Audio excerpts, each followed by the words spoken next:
Thanks for watching on our YouTube channel. You are watching live food entertainment. Kindly subscribe and press the notification button in order to get notification whenever we post or anything about our channel. Thanks for. Ẹni àkọ́kọ́ tó kọ́kọ́ fi ìbéèrè rẹ̀ ṣọwọ́ ó ní bí ìmọ̀ràn ni Sheriff Olúṣẹ́gun ó ní ẹ bá mi kí ọba orin Saheed Òṣùpá ìmọ̀ràn lèmi fẹ́ gbà yín sà ẹ jọ̀wọ́ ẹ dín sísanra yín kù kò ní jẹ́ kí ẹ lè lágbára láti jó dáadáa nígbà tí mo bá ń kọrin ìmọ̀ràn tí wọ́n nìyẹn. Ṣé mo lè sọ̀rọ̀ lé mọ̀ràn tí wọ́n? Ẹ sọ̀rọ̀ lé tá bá ti ń béèrè ẹ máa dá wọn lóhùn. N tó ṣẹlẹ̀ pẹ̀lú ọ̀rọ̀ sísanra ni pé ọlá ni àmọ́ kò dáa fún ìlera ara. Ṣé rí ẹ tí ò ní sanra kò bá jẹ gbogbo oúnjẹ ilé ayé tán ó máa gbẹ náà ni ẹ tó wà máa sanra kó mọ̀ máa jẹun gan á sanra àmọ́ ẹ̀mọ̀pá ayé ti dá yọ̀ làjú kò dáa fún ìlera èèyàn láti máa dínkù díẹ̀díẹ̀ àmọ́ èèyàn lè ṣe ju bọ́ọ̀lù máa ṣe dáa lọ èèyàn á máa gbìyànjú náà ni láti máa dẹ́n mo fẹ́ ẹ má bínú mo fẹ́ jẹ́ kí n kankan yá àwọn èèyàn tí ó yá àwọn èèyàn ó ní kíkọ ó yàtọ̀ sí jójíjó àwọn èèyàn ló pọ́n dandan sí pé gbogbo ẹni tó lórí bá ti ń kọrin ó gbúdọ̀ máa jó ṣe rí àwọn olórin mi wà tó yẹ kó tó bá ń kọrin inú ẹ̀mí náà ti ń kọrin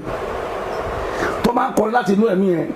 wọ́n receive wọ́n gba ìmísí lẹ́sẹ̀kẹsẹ̀ bọ́ yẹn ń ṣe nǹkan yẹn ni kò wá báwo fẹ́ pè náà lè ṣe méjèèjì pọ̀ Yorùbá ṣe máa sọ pé tí ò gbéjì èyí ò lè ṣe méjèèjì pọ̀ kò sọ pọ́n tẹ́ni ẹ fẹ́ fi ṣe nǹkan yẹn bóyá tá a bá ti wá ṣe tán tá a bá ń ṣe kí náà ń pe fídíò lédè Yorùbá àtàgbéléwò tàbá fẹ́ ṣe àlèwà lè máa jónú ẹ̀ àmọ́ pé à ń kọrin lọ́wọ́ lójú agbo tó bá yẹ pé àsìkò ìmísí ni ijó ò lè ṣẹlẹ̀ so kọ́ máa fi wé olórin tí kì í gba ìmísí ayàtọ̀ síra wa ọ̀pọ̀ lápè díẹ̀ la fi rán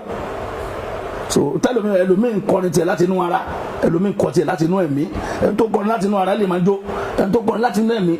kò lè rí kò tó bẹ́ẹ̀ fẹ́ ṣe kò lè máa jó kíní yẹn ó máa kíní wọn pe connection lédè Yorùbá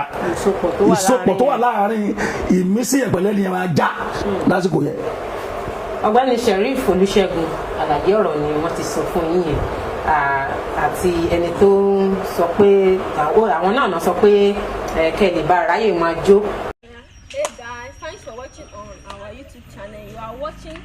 live food entertainment. Kindly subscribe and press the notification button in order to get notification whenever we post or anything about our channel. Thanks for